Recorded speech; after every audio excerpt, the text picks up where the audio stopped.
Okey, bila kita dah selesai install launcher dan kita dah install Unreal Engine kita, Unreal Engine tu akan berada di dalam library. Ini dia, contoh dia. So, yang ni saya just tutup saja sebab saya tak install. Saya akan gunakan versi 5.6.1. 5.6.1. Okey, jadi untuk memulakan projek, dekat sebelah bawah saya ni ada, ini semua projek yang saya dah pernah buat. Jadi kalau kita dah buat projek, dia akan ada sebelah bawah ni lah. Okay, kalau kita baru start install, jadi bawah ni akan kosong. Sebelah bawah ni ada fab library. Jadi projek-projek atau aset-aset yang kita download daripada fab, sebelah bawah ni ada fabs. Dia akan berada di bawah ni. Okay. Jadi Fabs ni adalah tempat kita boleh muat turun atau beli aset-aset, game template, sistem macam-macam lah. Okay, kita boleh tengok Fabs ni.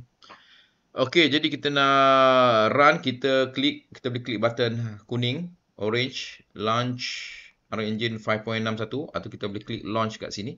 Okay, kita klik launch. Kita tunggu sekejap.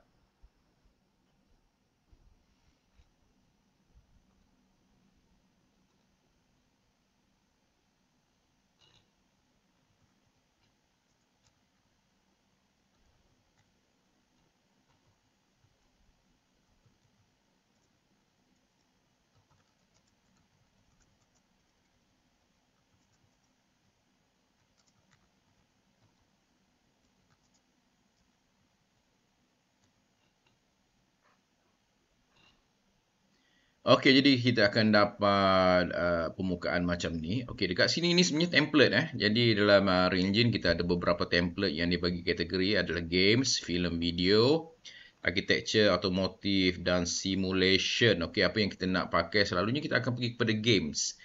Okey, dekat games kita ada blank, kita ada kosong, kita ada beberapa template yang popular, first person, third person, top down, AR untuk handphone, virtual reality dan creator. Kalau kita nak buat game creator, ini adalah template yang kita gunakan.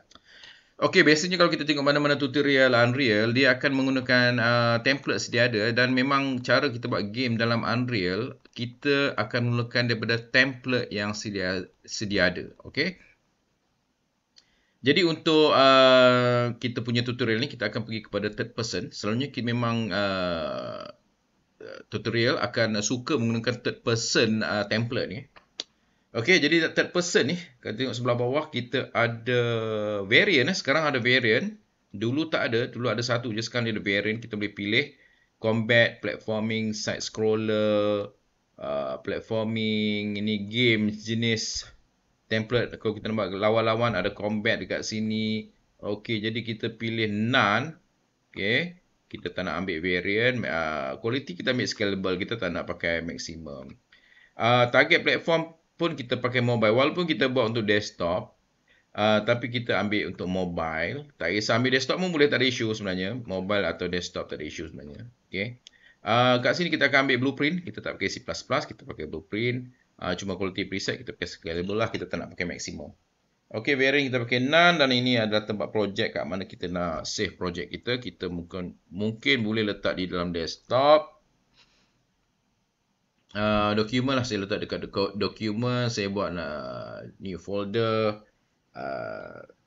Tutor ini kita nak letak folder untuk projek kita tutorial kita. Okey, kat sinilah tutorial projek kita, select folder.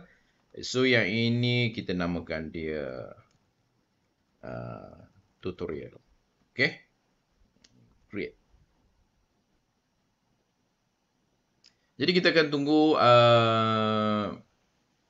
okey, so Unreal akan launch. Untuk pertama kali mungkin dia akan ambil masa sedikit. Okey, kita tunggu. Launcher kat sebelah belakang ni kita boleh tutup. Ini dia Unreal Engine.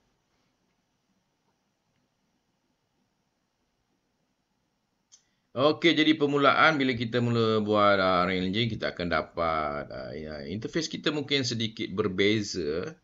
Okey, sebab saya dah ubah saya punya layout ni. Okey, saya akan tukar layout ni kepada yang asal. Saya pergi pada Windows, load layout, default, editor layout.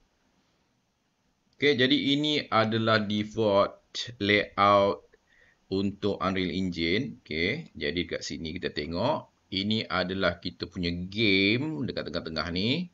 Jadi cara kita nak run game kita ni senang saja, kita klik play atas ni. Okey. Kita klik play dan kita dah ada kita punya game lah. Jadi cara nak control game ni kita macam biasa, kalau biasa kita main game, spacebar untuk kita lompat, mouse kanan, button mouse kanan untuk kita pusing kamera kita, WASD untuk kita bergerak ke depan. Okey, jadi kita boleh uji cuba dulu kita punya template yang ada dekat sini. Okey. Basically ni tak ada apa-apa, ini just nak membantu kita untuk memahami aset-aset yang telah sedia ada. Sebab tu selanjutnya kita akan gunakan template yang dah ada asset. Okey, jadi cara kita nak stop, kita boleh tekan ESC atau escape. Okey, untuk balik semula kepada editor kita. Okey, jadi itu saja untuk video kali ini. Kita akan tengok lagi tutorial ada di dalam video yang akan datang. Okey, terima kasih.